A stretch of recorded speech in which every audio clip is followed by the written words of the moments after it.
नमस्कार दोस्तों क्या आपने कभी सोचा है कि इतने प्रकार के पक्षियों के होते हुए भी कबूतर ही ऐसा पक्षी क्यों है जो हमारे आसपास इतनी अधिक संख्या में पाया जाता है? इस सवाल का उत्तर उतना आसान भी नहीं है जितना आप समझते हैं, लेकिन रोचक और मनोरंजक अवश्य है। तो आइए जानते हैं। बहुत बहुत पहले की बात है। कबूतर मूलतः पाया जाता था अफ्रीका में। जैसा कि आप जानते होंगे, मनुष्य प्रजाति भी अफ्रीका से शुरू होकर दुनिया के बाकी क्षेत्रों में पहुंची।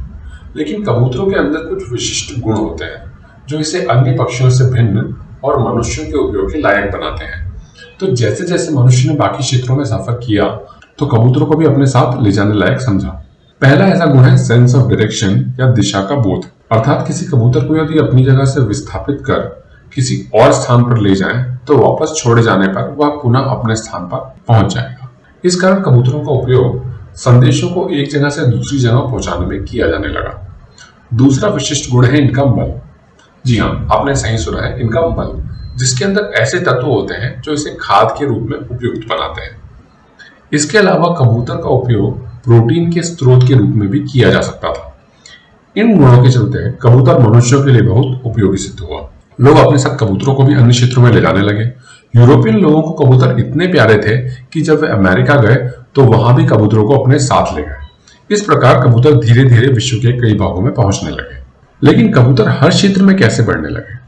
कबूतरों का प्राकृतिक परिवेश होता है चट्टानी पहाड़ों के किनारे। शहरों की बड़ी बड़ी इमारतें जो कि कंक्रीट की बनी होती हैं, वे इन्हीं चट्टानी पहाड़ियों जैसा परिवेश कबूतरों के लिए उपलब्ध कराती हैं। इसके अलावा कबूतर को प्रजनन के लिए अन्य कई पक्षियों की तरह घोंसले बनाने की आवश्यकता होती है, लेकिन वे कम से कम वस्तुओं से घोंसला बना सकते हैं। जहां तक भोजन की बात है, कई मान्यताओं के अनुसार कबूतरों को दाना खिलाना फलदायी माना गया है, जिसके चलते कबूतरों को भोजन सुलभ हो जाता है। लेकिन इसके भी अपने दुष्परिणाम हैं, जैसे कि कबूतरों को खाना खिलाना कई शहरों के लिए अब इतनी बड़ी समस्या बन चुका है कि उन्होंने इस पर बैन या प्रतिबंध लगा दिया है। सामान्यतः किसी भी पशु या पक्षी के शिकारी पशु पक्षी भी उसी क्षेत्र में पाए जाते हैं। कबूतरों के प्राकृतिक शिकारी पक्षी जैसे कि चील या बाज मानवों के बीच पाए जाने मुश्किल होते हैं, जिसके कारण कबूतरों की संख्या और भी बढ़ने लगती है और इन पर लगाम लगाना मुश्किल हो जाता है।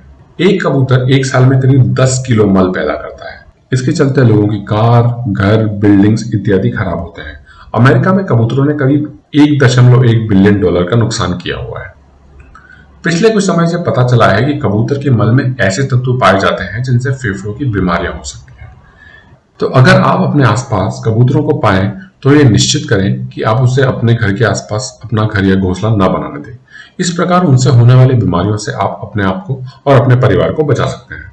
आशा है वीडियो आपको पसंद आया होगा। अगर हाँ, तो हमें लाइक, शेयर और सब्सक्राइब अवश्य करें। धन्यवाद। जय हिंद।